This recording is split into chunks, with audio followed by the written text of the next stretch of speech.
انگوٹھی واپس ملنے پر حجاب جھوم اٹھی۔ وہ بہت خوشی کے ساتھ اس انگوٹھی کو چوم رہی تھی اور اس نے اپنی انگلی میں وہ انگوٹھی پہن لی، جبکہ صباحت نے جب دیکھا کہ یہ تو وہی انگوٹھی ہے جو بختاور بی بی یہاں سے لے کر گئی تھیں اور اس سے اگلے دن ہی ان کی ایکسیڈنٹ میں وفات ہو چکی تھی، نہ موقع ملا صباحت کو ان کی کوٹھی پر جانے کا اور نہ ہی بختاور بی بی سے وہ انگوٹھی واپس لے سکی تھی۔ پھر یہ انگوٹھی یہاں پر کیسی آئی؟ کیا وہ آصف واپس آ چکا ہے؟ کیا وہ آصف حجاب کو انگوٹھی دے کر گیا ہے؟ صباحت بہت زیادہ پریشان اسی سوچ میں گم تھی کہ ایک دم ثانیہ کی آواز آئی اور صباحت چونک اٹھی۔ ثانیہ نے پوچھا، امی کیا بات ہے؟ آپ کہاں کھو گئی ہیں؟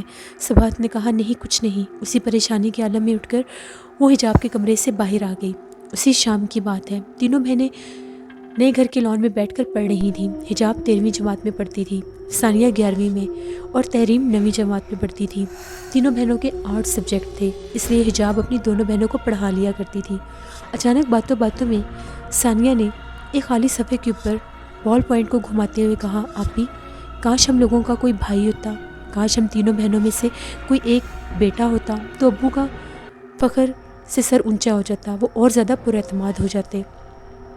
حجاب نے ثانیہ کو اپنی طرف کیا اور کہنے لگی، ہم بھی ان کے بیٹوں کی طرح ہی ہیں، جب وقت آئے گا تو ہم ان کی ذمہ داریاں بانٹ لیں گے۔ ضروری نہیں کہ صرف بیٹوں کے ساتھ ہی باپ کا سر اعتماد سے اونچا ہوتا ہے، بیٹیاں بھی بیٹوں سے کم نہیں ہوتی، ایسی باتیں نہیں سوچتے۔ تمہیں یہ خیال کیسے آیا؟ یہی باتیں سن رہی تھی پاس کھڑی صباحت پاس آئی تو اس نے ثانیہ کو اپنے سینے سے لگایا اور حجاب اور تحریم کو بھی، اور یہ کہنے لگی، بیٹا تمہارے ابو اور میں تم لوگوں سے بہت خوش ہیں، ہم لوگوں کی کل کائنات تم تینوں بیٹیاں ہو اور تم کی بیٹوں سے کم نہیں ہو، بس ہم لوگوں کی ایک خواہش ہے، اس کو ضرور پورا کرنا۔ تینوں بہنوں نے کہا، جی امی آپ بتائیں آپ کی کیا خواہش ہے؟ ہم لوگ تمہیں تمہارے قدموں پر کھڑا دیکھنا چاہتے ہیں، دل لگا کر پڑھا کرو، خوب محنت کیا کرو، تمہارے ابو کا بھی یہی خواب ہے کہ تم تینوں بہنیں اچھا مستقبل پاؤ اور اس کے بعد تم لوگوں کے اچھے گھر آباد ہو جائیں۔ جی امی ایسا ہی ہوگا، ہم اپنے ابو کو ہمیشہ خوش رکھیں گی۔ تینوں بہنیں باتیں کرنے لگیں۔ صباحت کو خیال آیا کہ کچن میں کھانا بن رہا ہے، تبھی وہ واپس کچن میں گئی، سب نے مل کر رات کا کھانا کھایا، اس کے بعد سب اپنے اپنے کمرے میں جا کر سو گئے۔ صبح حسب معمول جب صباحت کی آنکھ کھلی تو صباحت دیکھتی ہے ابھی تک انعام الحق صاحب جاگے نہیں ہیں۔ وہ گئی اور کہنے لگی کہ آپ ابھی تک سو رہے ہیں، جس پر احسان الحق نے کہا، میری کچھ طبیعت ٹھیک نہیں ہے، آج دل بہت زیادہ وزنی سا محسوس ہو رہا ہے، ایسے لگ رہا ہے دل پر بہت زیادہ بوجھ ہے۔ تبھی صباحت نے کہا، ٹھیک ہے آج آپ دکان پر نہیں جائیں گے، میں ابھی فون کرتی ہوں اور سیل مین لڑکوں کو کہتی ہوں کہ وہ خود ہی آج دکان کھول لے اور سارا کام کر لے۔ نہیں بیگم اب اتنی بھی بات نہیں ہے، میں ٹھیک ہوں بالکل، آپ جائیں میرے لیے چائے لے کر آئیں اور ساتھ 2 بسکٹ لے آئیں، میں فریش ہو کر آتا ہوں، اگر میری طبیعت خراب ہوئی تو میں واپس آ جاؤں گا۔ کبھی آپ نے میری بات مانی ہے جو آج مانیں گے؟ صباحت نے منہ بسوڑتے ہوئے کہا، جس پر احسان الحق نے کہا، کاروبار میں کبھی بھی غیر حاضر نہیں ہوتے، اس لیے مجھے جانے دو، میں دوپہر تک آ جاؤں گا۔ احسان الحق صاحب اپنی دکان پر چلے گئے، چائے پی کر اور بسکٹ کھا کر۔ تینوں بیٹیاں بھی اپنے اسکول اور کالج چلی گئیں۔ صباحت حسب معمول کچن میں کام کر رہی تھی۔ دوپہر کا وقت ہو چکا تھا، لیکن ابھی تک احسان الحق کا کوئی فون نہیں آیا تھا۔ تینوں بیٹیاں اسکول کالج سے واپس آ گئیں اور ماں کے ساتھ کچن میں ان کی مدد کرنے لگ گئیں۔ تبھی کھانا تیار ہو گیا تو صباحت نے دکان پر فون کیا، لیکن وہاں پر کسی نے فون ریسیو نہیں کیا۔ تبھی تحریم بولی، امی ابھی تک ابو کیوں نہیں آئے؟ بہت سے بھوک لگی ہوئی ہے۔ جس پر حجاب نے تحریم سے کہا، تمہیں اگر زیادہ بھوک لگ رہی ہے تو تم کھانا کھا لو، جب ابو آئیں گے ہم تبھی کھانا کھائیں گے۔ تبھی تحریم نے کہا، نہیں اگر تم لوگ کھانا نہیں کھاؤ گی تو میں بھی نہیں کھاؤں گی، ابو آئیں گے ہم سب مل کر کھانا کھائیں گے۔ صباحت فون کے پاس ہی بیٹھی تھی، اس نے 2 سے 3 دفعہ احسان الحق صاحب کے موبائل پر بھی فون کیا، لیکن کسی نے ریسیو نہیں کیا۔ پتہ نہیں تمہارے ابو فون کیوں نہیں اٹینڈ کر رہے؟ 2 دفعہ میں نے دکان پر بھی کیا ہے اور اب ان کے موبائل پر بھی۔ حجاب بولی، امی آپ کیوں پریشان ہوتی ہیں؟ ابو نے بتایا تھا نا کہ ہم لوگوں کی دکان پر بہت زیادہ رش ہوتا ہے، بہت زیادہ گاہک آتے ہیں، ابو بزی ہوں گے، ابھی فون آ جائے گا۔ نہیں پتہ نہیں کیوں میرا تو دل بیٹھا جا رہا ہے، انہوں نے کبھی بھی ایسا نہیں کیا، ابھی تھوڑی دیر میں دوبارہ فون لگاتی ہوں، اگر اب فون نہ لگا تو میں خود دکان پر جاؤں گی، تم تینوں بہنوں کو کھانا کھلا لینا۔ نہیں امی ہم لوگ کھانا تبھی کھائیں گے جب ابو گھر آئیں گے۔ ابھی وہ لوگ یہ باتیں کر ہی رہے تھے، صباحت نے دوبارہ فون ملایا لیکن پھر کسی نے فون نہیں اٹھایا۔ بلکہ میں ایسا کرتی ہوں، میں خود ہی چلی جاتی ہوں، ایک دفعہ جا کر دیکھ آتی ہوں کہ وہ فون کیوں نہیں اٹھا رہے۔ اوہو امی آپ کیوں پریشان ہوتی ہیں؟ ابھی ابو آ جائیں گے گھر۔ ابھی وہ لوگ وہیں پر بیٹھی ہوئی تھیں۔ تبھی ایک دم سے فون کی گھنٹی بجی تو صباحت نے بھاگ کر فون اٹھایا۔ جیسے ہی ریسیور کان کے ساتھ لگایا تو آگے سے آواز تھی، احسان الحق صاحب کا انتقال ہو چکا ہے۔ جیسے صباحت نے یہ بات سنی اس کے ہاتھ سے ریسیور نیچے گر گیا۔ اس کو سمجھ ہی نہیں آ رہی تھی کہ یہ سب کیسے ہو سکتا ہے، اس کی دنیا اجڑ چکی تھی۔ صباحت نے ایک زوردار چیخ ماری اور زمین پر بیٹھ گئی۔ حجاب نے بھاگتے بھاگتے فون اٹھایا۔ ہیلو، کس کی بات کر رہے ہیں؟ کیا ہوا؟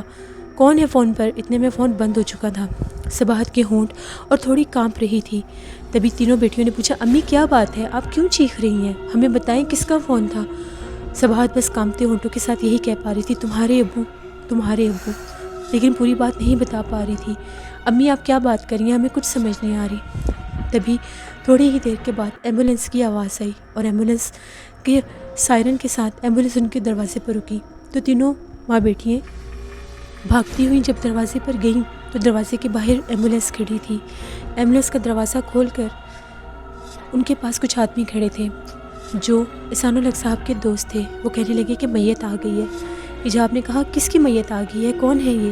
تبھی ان کے دوست نے ان کے چہرے پر پڑی چادر ہٹائی تو حجاب نے دیکھا اس کے ابو تھے۔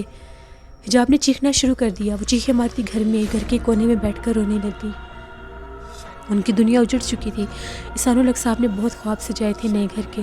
نئے گھر میں آ کر وہ دعوت دینا چاہتے تھے اپنے سارے رشتہ داروں کو۔ وہ بہت خوش تھے لیکن قسمت کو کچھ اور ہی منظور تھا۔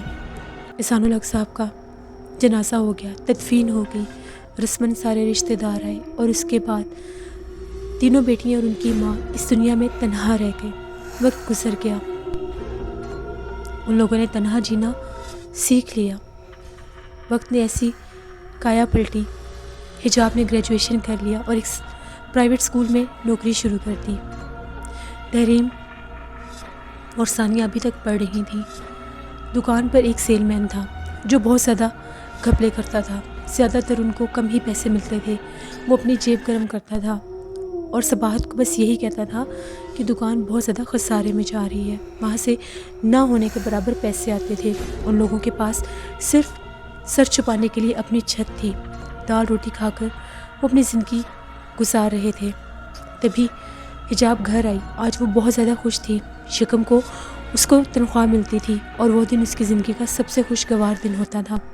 جب وہ گھر آئی تو ماں بیٹیاں بیٹھ کر اس کا انتظار کر رہی تھیں۔ تبھی حجاب نے کہا، آپ لوگوں نے ابھی تک کھانا نہیں کھایا؟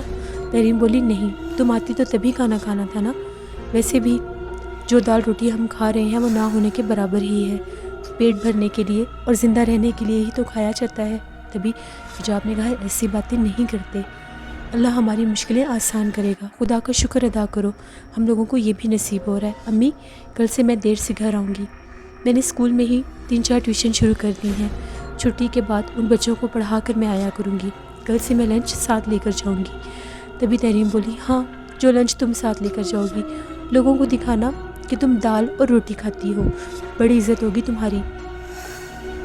حجاب کو بہت سخت غصہ آیا۔ وہ نہ چاہتے ہوئے بھی اس کو کچھ نہیں کہہ سکی اور اپنے کمرے میں چلی گئی اور جا کر رونے لگ گئی۔ تبھی صباحت حجاب کے پاس گئی اور کہنے لگی، اس کی باتوں کا برا مت مناؤ، حالات نے اس کو چڑچڑا کر دیا ہے۔ تمہارے باپ نے تم تینوں بیٹیوں کو شہزادیوں کی طرح رکھا تھا، وہ نہیں رہے تو ہمارے یہ دن آ گئے ہیں کہ ہم لوگوں کی روٹی بھی پوری نہیں ہوتی۔ بیٹا ہمت سے کام لو، میں بہت زیادہ پریشان ہوں، صرف تم لوگوں کے لیے ہی جی رہی ہوں، ورنہ مجھے اس زندگی سے کچھ نہیں چاہیے تھا۔ تبھی حجاب نے اپنے آنسو بہت مشکل سے سنبھالے اور اپنی ماں سے کہنے لگی، امی، میں بہت زیادہ دکھی ہوں، میرے پاس اتنے پیسے نہیں ہوتے کہ میں اچھا کھانا پینا گھر میں لا سکوں، جتنے ہوتے ہیں ان میں بمشکل ہمارا گزارا ہوتا ہے۔ بیٹا پریشان ہونے کی ضرورت نہیں، اللہ بہت بہتر کرے گا۔ جس نے تم لوگوں کا چھت اگر چھینا ہے تو وہ تم لوگوں کو سایہ بھی دے گا، ہمت سے کام لو۔ وہ دونوں ماں بیٹیاں گلے لگ کر رونے لگ گئیں۔ تبھی ایک دم دروازے پر دستک ہوئی۔ صباحت باہر گئی تو ایک آدمی تھا۔ اس نے پوچھا، آپ صباحت بی بی ہیں؟ جس پر صباحت نے کہا، جی، یہ آپ کے لیے ایک لیٹر آیا ہے۔ تبھی صباحت نے وہ لیٹر لے لیا، اوپر بختاور بی بی کا نام لکھا ہوا تھا۔ تبھی ایک دم سے فون آیا۔ یہ وہی لڑکی تھی جو بختاور بی بی کے ساتھ ان کے گھر آئی تھی، جو شاید بختاور بی بی کی اسسٹنٹ تھی۔ اس نے صباحت سے کہا کہ آپ کے نام پر ایک لیٹر تھا، آج